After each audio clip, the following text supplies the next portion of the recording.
Chalo, so finally we'll go to chapter number 20 of your SPIL, the last chapter of your syllabus, and that chapter is very important for theory questions also as well as for case studies also. So we have two case studies of module and one case study of past year papers, having a good weightage of this chapter.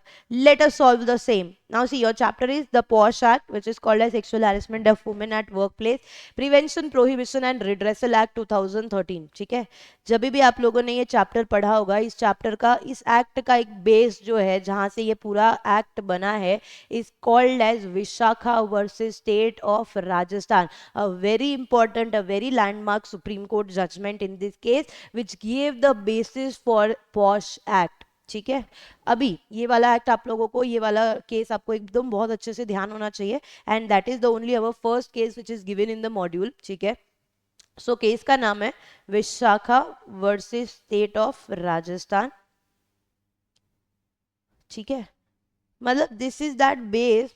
अभी तक ना, जब तक ये case नहीं हुआ और ये लैंडमार्क जजमेंट नहीं हुआ ना, तब तक हमारे पास में ऐसा कोई एक्ट ही नहीं था which use to deal with the sexual harassment और any such misconduct of against women at the work place. So Vishakha वाले केस में हम लोगों को इस पर्टिकुलर केस का, इस पर्टिकुलर एक्ट का ओरिजिन मिला. ठीक है, सो केस ये था कि there was a lady called as Bhanwari Devi in the state of Rajasthan, a Dalit women जो सोशल सर्विसेज के लिए काम कर रही थी, and one of her such work was prevention of child marriages. ठीक है, चाइल्ड मैरिजेस की जो कस्टम्स है जो चलते आ रहे थे उसको रोकना, ये भवरी देवी का काम था, and she was that social worker. ठीक है, since she was a Dalit women, उसका गैंग रेप किया गया था to prevent her from doing this noble cause, and this gang rape was done by all that men who were from the upper class of the community. ठीक है, सो ये case ने बहुत ही ज़्यादा आउटरीच किया पब्लिक में कि what about the safety of the women, what about the dignity of the women जो काम कर रही है, एंड उनके साथ में ऐसा कुछ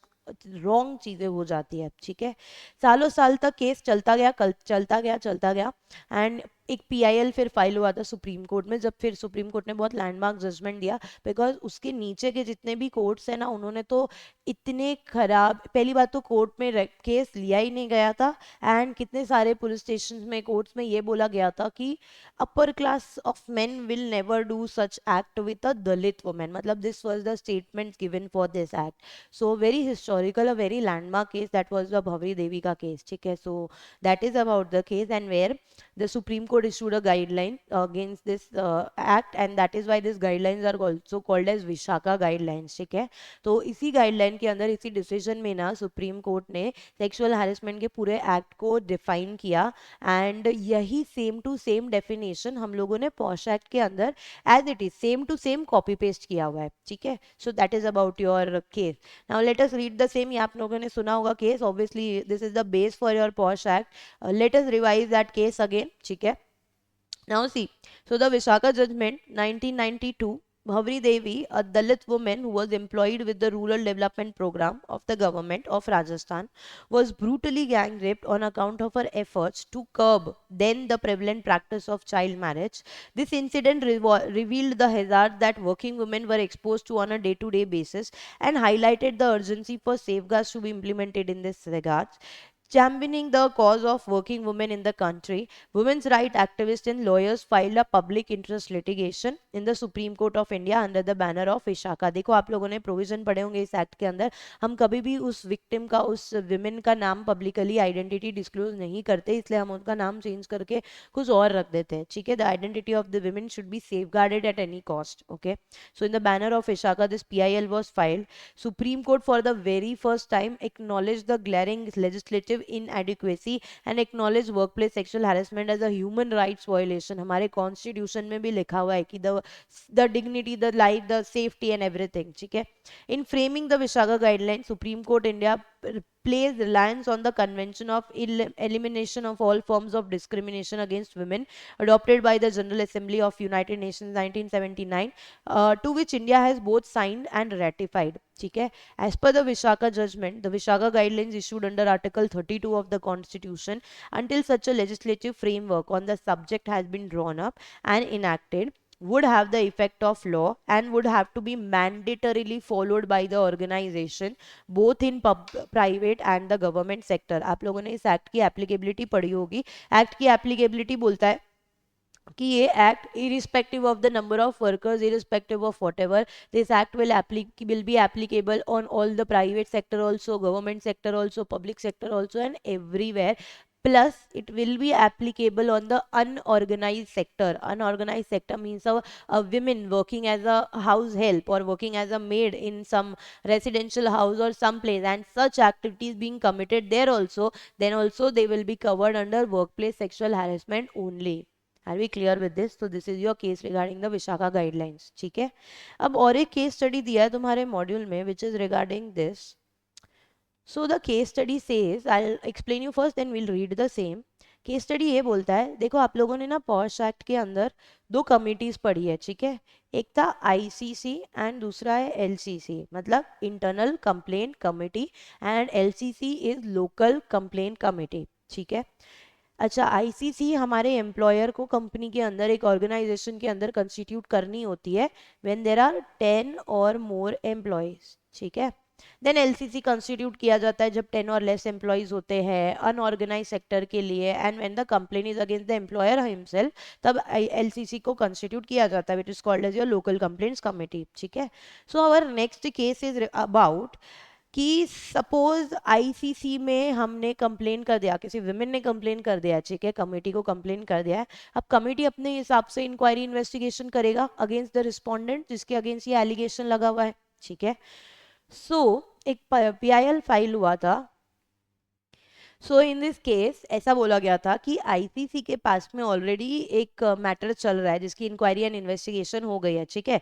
तो सेम केस के लिए क्या हम लोग आईसीसी के पास भी जा सकते हैं, and then can we file a complaint to the, मतलब can we file a criminal complaint और क्रिमिनल केस ऑल्सो. सो इसको स्टॉप करने के लिए एक पेटिशन फाइल हुआ था कि भाई देखो, जब आप एक ही केस के लिए आईसीसी के पास गए हो, अब सेम केस के लिए ना आप क्रिमिनल केस भी फाइल नहीं कर सकते. ऐसा पेटिशन फाइल किया गया था, और पेटिशन फाइल करके ये बोला गया था कि इस क्रिमिनल केस की प्रोसीडिंग को क्वैश किया जाए, मतलब कैंसल किया जाए. समझ में आया? तो अभी मुझे बताओ, क्या ये दोनों जगह पे केस फाइल हो सकता है? तो इस केस में आंसर ये दिया गया था कि yes it can be filed, because समझो these two are independent things, मतलब these two are independent things, that is this is a committee and this is your criminal case being filed in the court. ठीक है. सो ना दोनों independently काम करते हैं, दोनों की इंक्वायरी इन्वेस्टिगेशन का तरीका अलग अलग होता है, भले it is the same case. And समझो, sexual harassment is a very wrong misconduct. ठीक है. So ICC and criminal case दोनों साथ पे फाइल हो सकते हैं. समझ में आया?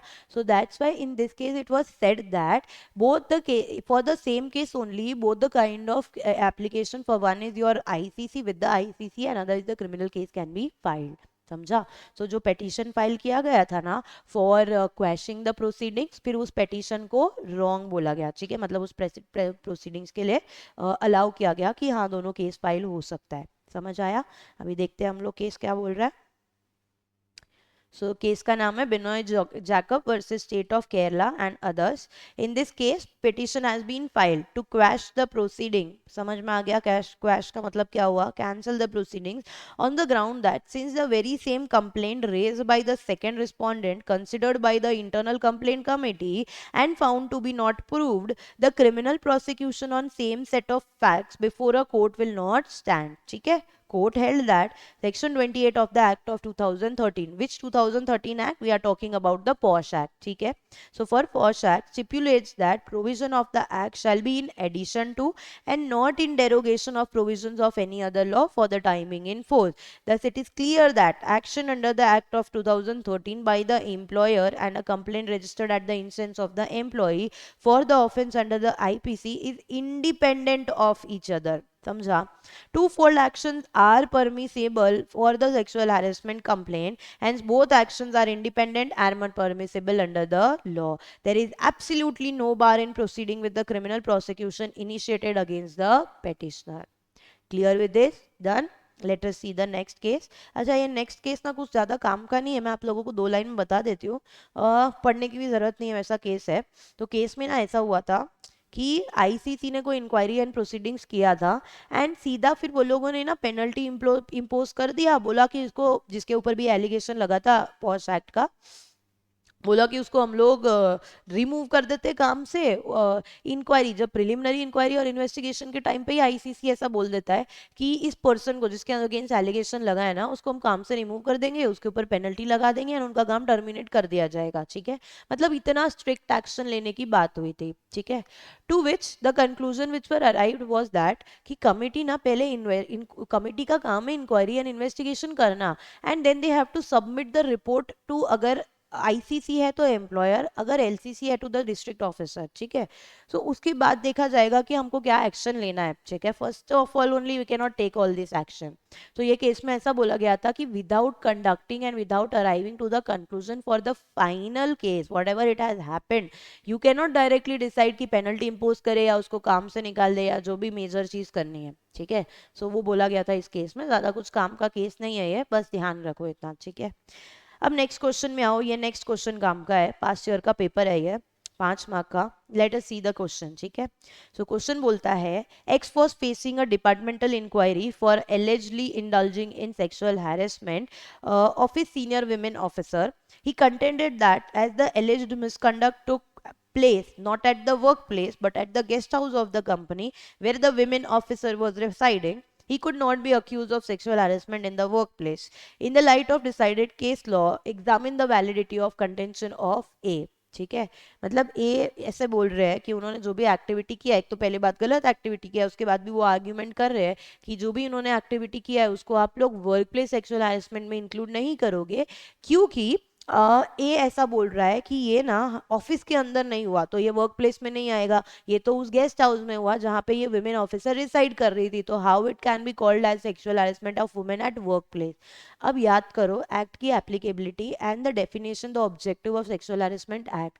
देखो, एक्ट का जो सेक्सुअल हैरेसमेंट का जो डेफिनेशन बनाया हुआ है ना, वो ये बोलता है कि even though the activity has occurred not only at the office premises but काम के लिए wherever this activity has been done, wherever this misconduct has been done, this will be included under the sexual harassment act. नहीं तो अगर ऐसा नहीं लिखा होता तो समझो एक्ट बनाने का कुछ ऑब्जेक्टिव बचता, मतलब क्या हम ज्यादा से ज्यादा केसेस इस एक्ट के अंदर इंक्लूड कर पाते, ज्यादा से ज्यादा cases women at work place के हम इस एक्ट के अंदर सॉल्व कर पाते नहीं. That's why the scope of work place sexual harassment is kept wider. So अगर ना समझो, अगर इसकी जगह मैं आपको और एक एग्जांपल दूं, सपोज एक विमेन एम्प्लॉई किसी क्लाइंट से मिलने के लिए कोई डिनर प्लेस पे जाती है या कहीं बाहर जाती है. ठीक है, एंड वहां पे अगर क्लाइंट उसके साथ में कुछ ऐसा एक्टिविटी कमिट करता है तो क्या आप उसको ऐसा बोलोगे कि पॉश एक्ट के अंदर इंक्लूड नहीं होगा? Of course it will be included, because काम के रिलेटेड ही ये चीज हो रही है ना. तो सिर्फ ऑफिस प्रेमाइसिस में ही ऐसा हो ऐसा जरूरी नहीं है. It is the given the broader coverage so that more and more acts can be committed in this act. तो अब मुझे बताओ, जो हमारा मिस्टर ए बोल रहा है कि ये वर्क प्लेस सेक्सुअल हैरेसमेंट में नहीं आएगा, क्या उसका कंटेंशन वैलिड है, क्या उसका कंटेंशन सही है? Answer is of course not. समझ आया? तो तुम इसका आंसर लिखोगे कैसे? तो तुम ना वर्क प्लेस सेक्सुअल हैरेसमेंट का डेफिनेशन लिखोगे, आप सेक्सुअल हैरेसमेंट की डेफिनेशन लिखोगे कि what are the things included, and ये लिखोगे कि खाली वर्क प्लेस मतलब ऑफिस प्रेमाइसिस नहीं हुआ, उसके अलावा भी जितनी ज़्यादा चीज़ें होती है सबको हम लोग इसी एक्ट के अंदर इंक्लूड करते हैं. समझा? तो इस तरीके से तुम्हारा आंसर आएगा. And they have also given a case law based on the same things, जिसमें यही चीज़ दी थी. ठीक है, चलो पढ़ते हैं हम लोग, देखते क्या लिखा है. So the respondent was who was facing this departmental inquiry for allegedly indulging in sexual harassment of a senior women officer contended that he could not be accused of sexual harassment at workplace as the alleged misconduct took place not at the workplace but at the official mess where the women officer was residing. It was also argued that the complainant was even senior to the respondent and therefore no favor was extracted by the respondent from the complaint and the thus alleged act could not constitute sexual harassment. ठीक है. Now, Delhi High Court, while considering this matter, held that is clearly misconceived. Delhi High Court also observed that aim and objective of formulating Vishaka guideline was obvious in order to ensure that sexual harassment of women at workplace is prevented and any person guilty of such act is dealt with sternly, ठीक है, strictly. Keeping in view the objective behind the act, a narrow and pedantic approach could not be taken in defining the term workplace, as I already told you, ठीक है? By confining the meaning to the commonly understood expression office. It is imperative to take into consideration the recent trend which has emerged in the advent of computer and internet technology and the advancement of information technology. A person can interact or do business conference with other person while sitting and in some other country by way of video conferencing. It has also become a trend that the office is being run by CEOs from the residence. In the case like this, if such an officer indulges in the acts of sexual harassment with an employee, say his private secretary, it would not be open for him to say that he had not committed the act at workplace or at his residence and get away with the same. समझ आया? So intent को समझो act के. So noting the above, High Court observed that following factors would have been the bearing on determining whether the act has occurred in the workplace. पहला तो proximity from the place of work, the distance from the place of work, control of the management over such a place or residence where the workman is residing, and such a residence has to be an extension or contiguous part of the working place. In conclusion, Delhi High Court held that official mess where the employee was alleged to have been sexually harassment definitely falls under the workplace. In view of the above provisions and case laws, the contention of A is invalid. Clear with this? Done with this? So these are your things for the case laws for your Sexual Harassment Act. ठीक है?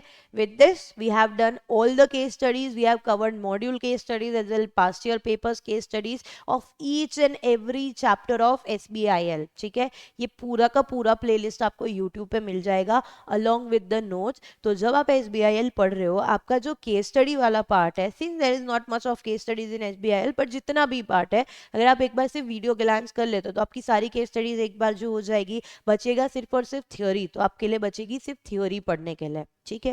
And one more last thing, बहुत सारे chapters में कुछ भी case study नहीं है. ठीक है ना? मॉड्यूल की है ना, पास्ट ईयर की पेपर है. तो तुमको ना प्लेलिस्ट में कुछ कुछ बीच में दिखेगा कि कुछ चैप्टर्स की केस स्टडी नहीं है या कुछ चैप्टर्स नहीं गए हैं.